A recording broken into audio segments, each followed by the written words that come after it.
Part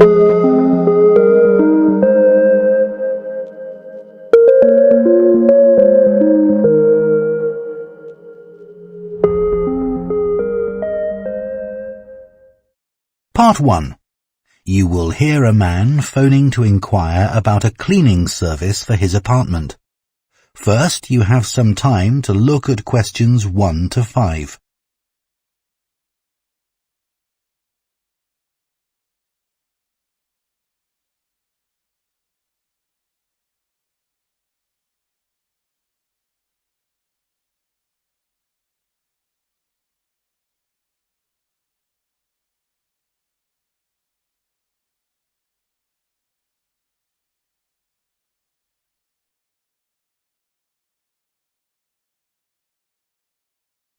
Now listen carefully and answer questions 1 to 5. Hello, Easy Life Cleaning Services, Jacinta speaking. Oh, hello. I'm looking for a cleaning service for my apartment. Do you do domestic cleaning? Sure. Well, it's just a one-bedroom flat. Do you have a basic cleaning package? Yes, for a one-bedroom flat, we're probably looking at about 2 hours for a clean. So we do a thorough clean of all surfaces in each room and polish them where necessary. Does your apartment have carpets? No, I don't have any, but the floor would need cleaning. Of course, we do that in every room. And we do a thorough clean of the kitchen and bathroom. Okay. Then we have some additional services which you can request if you want. So, for example, we can clean your oven for you every week. Actually, I hardly ever use that. But can you do the fridge? Sure. Would you like that done every week? Yes, definitely. And would ironing clothes be an additional service you can do? Yes, of course. It wouldn't be much, just my shirts for work that week. That's fine. And we could also clean your microwave if you want. No, I wipe that out pretty regularly, so there's no need for that. We also offer additional services that you might want a bit less often, say every month. So, for example, if the inside of your windows need cleaning, we could do that. Yes, that'd be good. I'm on the 15th floor, so the outside gets done regularly by specialists, but the inside does get a bit grubby. And we could arrange for your curtains to get cleaned if necessary. No, they're okay. But would you be able to do something about the balcony? It's quite small, and I don't use it much, but it could do with a wash every month or so. Yes, we can get the pressure washer onto that. Before you hear the rest of the conversation, you have some time to look at questions 6 to 10.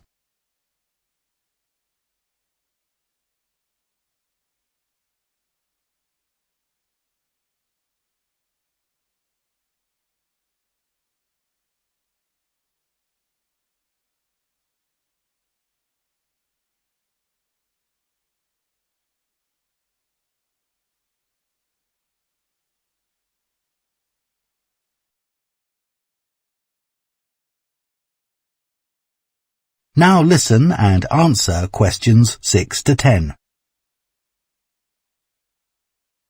Now, if you're interested, we do offer some other possibilities to do with general maintenance. For example, if you have a problem with water and you need a plumber in a hurry, we can put you in touch with a reliable one who can come out straight away. And the same thing if you need an electrician. Right, that's good to know. I've only just moved here, so I don't have any of those sorts of contacts.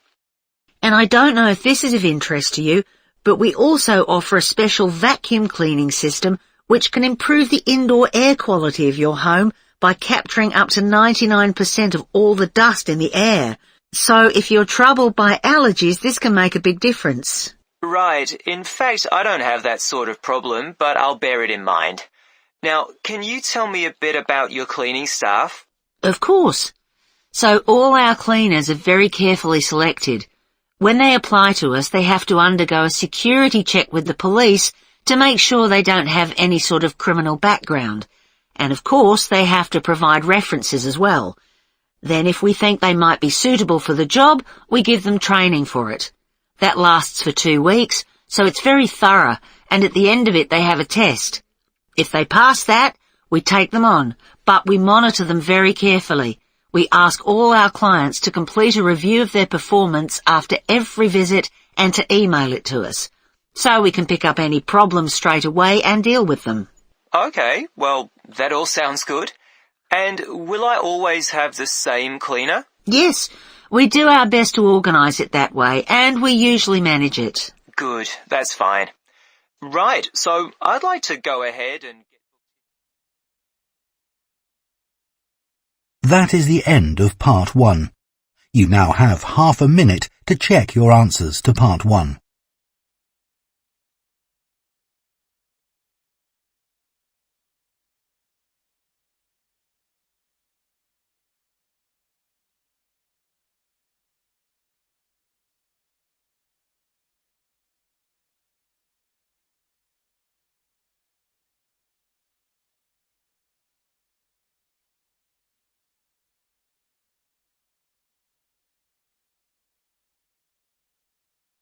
Part 2. You will hear a training manager giving a talk to a group of senior staff from a hotel chain about the problem of high staff turnover. First, you have some time to look at questions 11 to 14.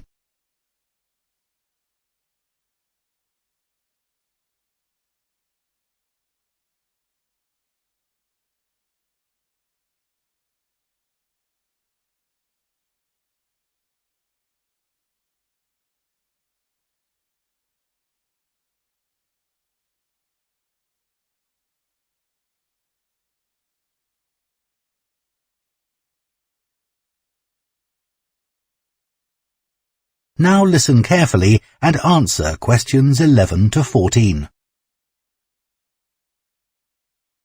As many of you here today have worked in the hotel industry for some time, I'm sure you have experienced the problem of high staff turnover in your hotels. Every hotel relies on having loyal and experienced members of staff who make sure that everything runs smoothly. If staff are constantly changing, it can make life difficult for everyone. But why do staff leave frequently in many hotels? Of course, many hotel jobs, such as cleaning, are low-skilled and are not well paid. A lot of managers think it's this and the long hours that are the main causes of high staff turnover. But what they don't realize is that it's the lack of training in many hotel jobs which is a huge factor. So what kind of problems does a high turnover of staff cause? Well, having to recruit new staff all the time can be very time-consuming, and managers may have to cover some duties while waiting for new staff to arrive. This means they don't have time to think about less immediate problems, such as how to improve their service. When staff leave, it can also severely affect the colleagues they leave behind. It has a negative effect on remaining staff, who may start to feel that they too should be thinking about leaving. So what can be done to change this situation? Firstly, managers should stop making basic errors which leave their staff feeling upset and resentful.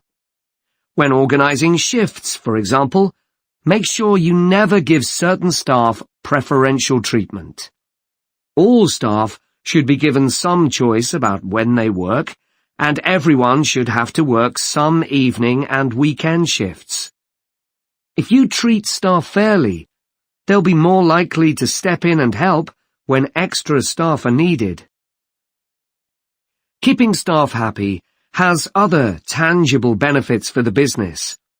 Take the Dunwich Hotel as an example. It had been experiencing a problem with staff complaints, and in order to deal with this, invested in staff training and improved staff conditions. Not only did the level of complaints fall, but they also noticed a significant increase in the amount each customer spent during their stay. They have now introduced a customer loyalty scheme, which is going really well. Before you hear the rest of the talk, You have some time to look at questions 15 to 20.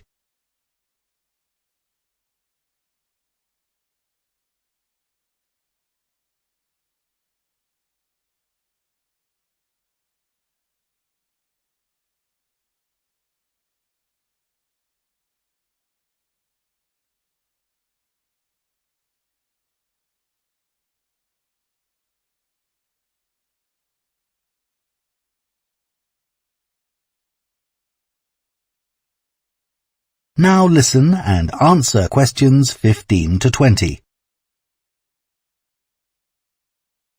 Now I'd like to look at some ways you can reduce staff turnover in your hotels, and I'll do this by giving some examples of hotels where I've done some training recently. The Sun Club received feedback which showed that staff thought managers didn't value their opinions. They weren't made to feel they were partners who were contributing to the success of the business as a whole. This situation has changed.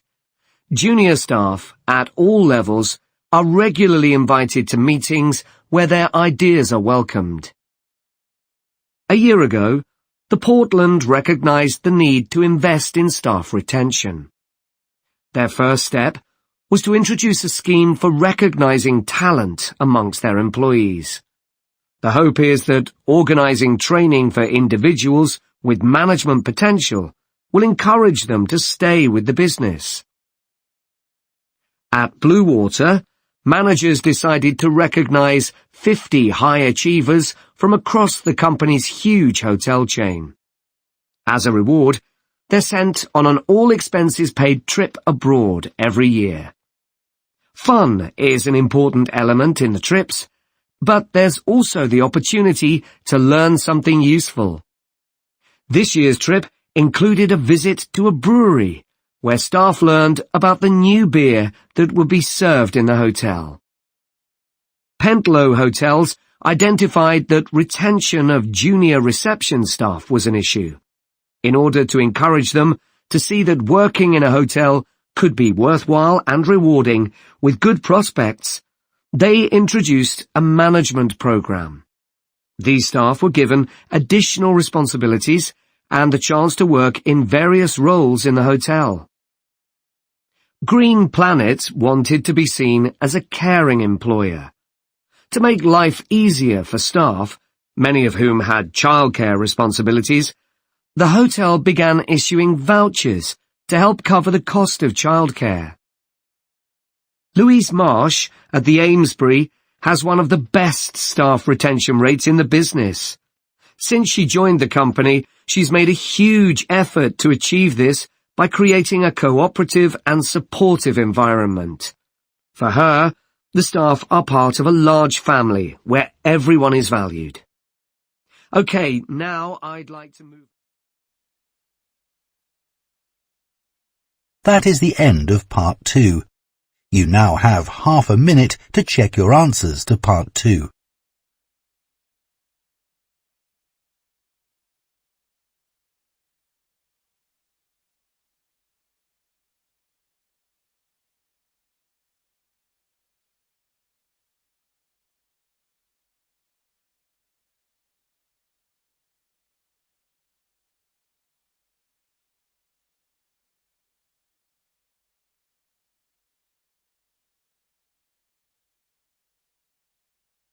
Part 3.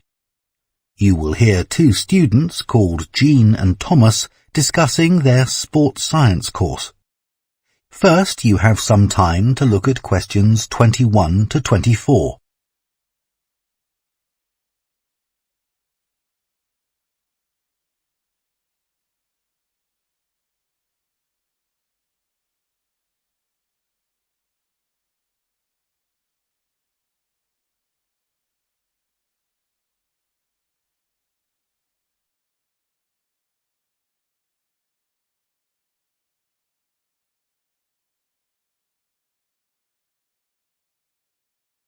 Now listen carefully and answer questions 21 to 24.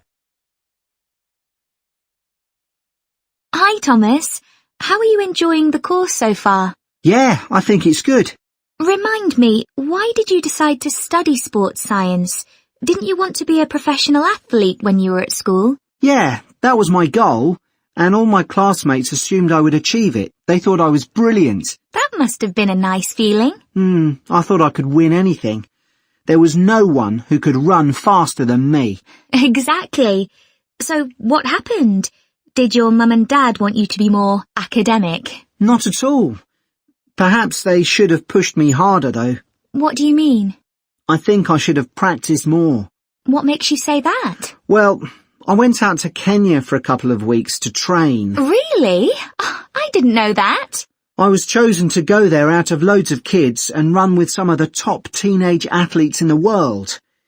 And I was so calm about it. I just kept thinking how fortunate I was. What a great chance this was. Everyone back home was so proud of me. But once we started competing, I very quickly realised I wasn't good enough. That must have been a huge shock. I thought, this can't be happening. I was used to winning. I'm sorry to hear that. It's okay. I'm over it now, and I think it's much better to do a university course. And this one has such a variety of sports-related areas. It's going to be good. Oh, I agree. I chose it because of that. Before you hear the rest of the discussion, you have some time to look at questions 25 to 30.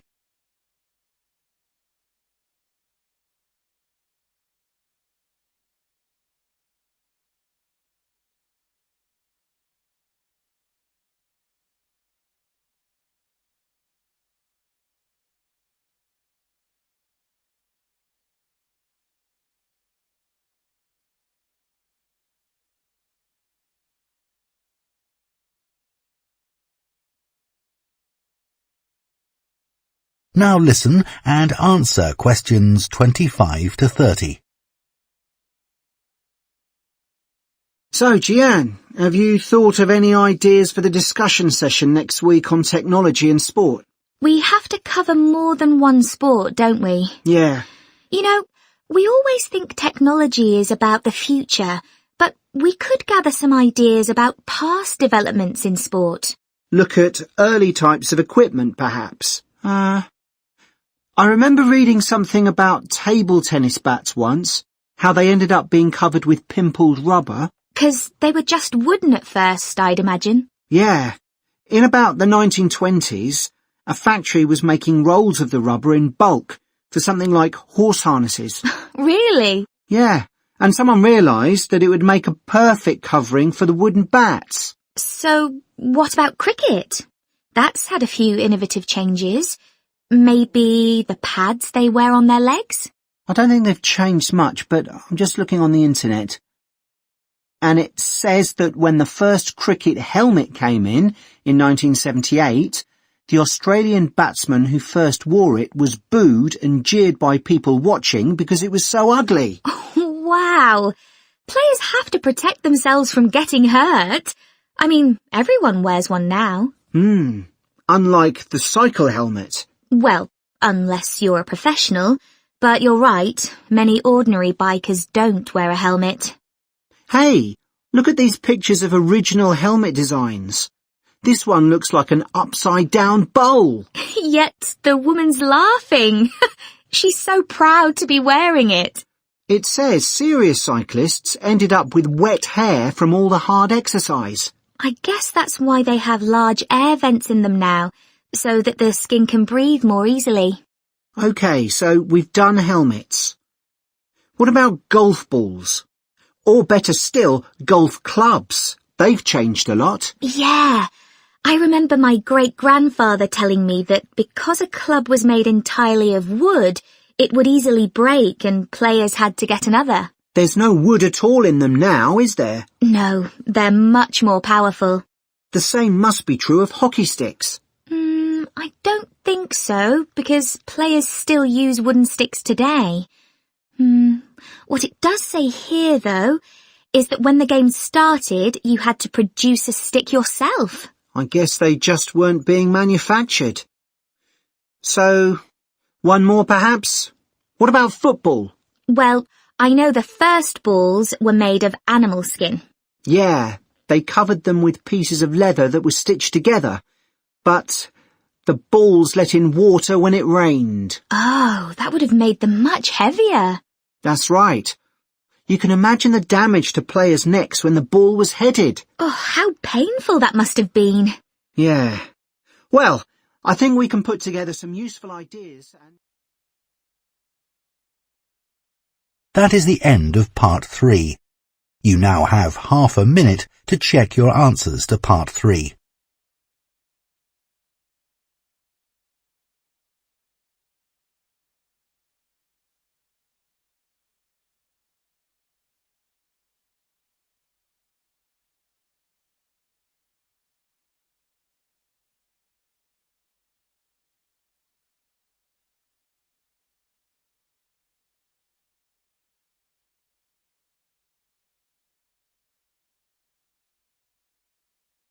Part 4.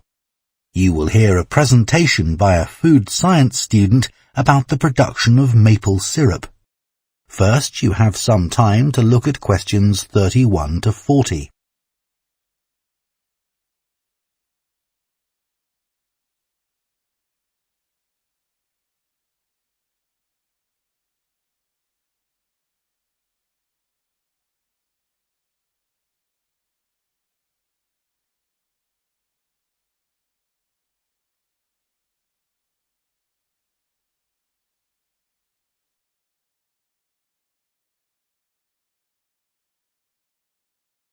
Now listen carefully and answer questions 31 to 40. Hello, everyone. Today, we're going to look at another natural food product, and that's maple syrup. What is this exactly? Well, maple syrup looks rather like clear honey, but it's not made by bees.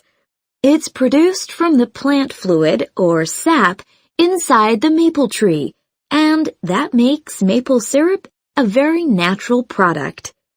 Maple syrup is a thick, golden, sweet-tasting liquid that can be bought in bottles or jars and poured onto foods such as waffles and ice cream, or used in the baking of cakes and pastries. It contains no preservatives or added ingredients, and it provides a healthy alternative to refined sugar. Let's just talk a bit about the maple tree itself, which is where maple syrup comes from. So, there are many species of maple tree, and they'll grow without fertilizer in areas where there's plenty of moisture in the soil. However, they'll only do this if another important criterion is fulfilled, which is that they must have full or partial sun exposure during the day and very cool nights. And I'll talk more about that in a minute. There are only certain parts of the world that provide all these conditions. One is Canada, and by that I mean all parts of Canada.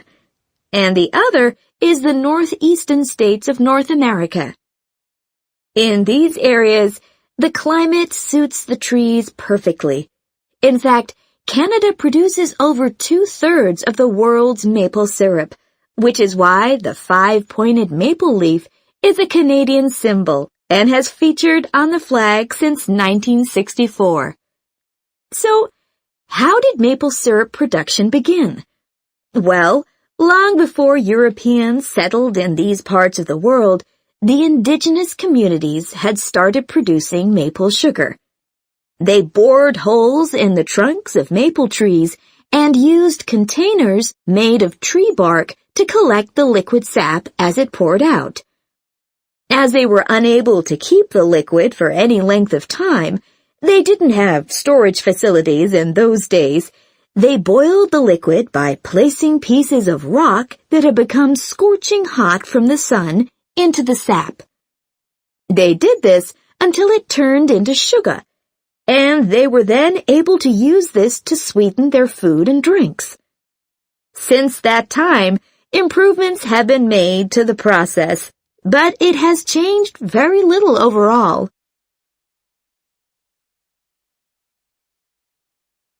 So, let's look at the production of maple syrup today.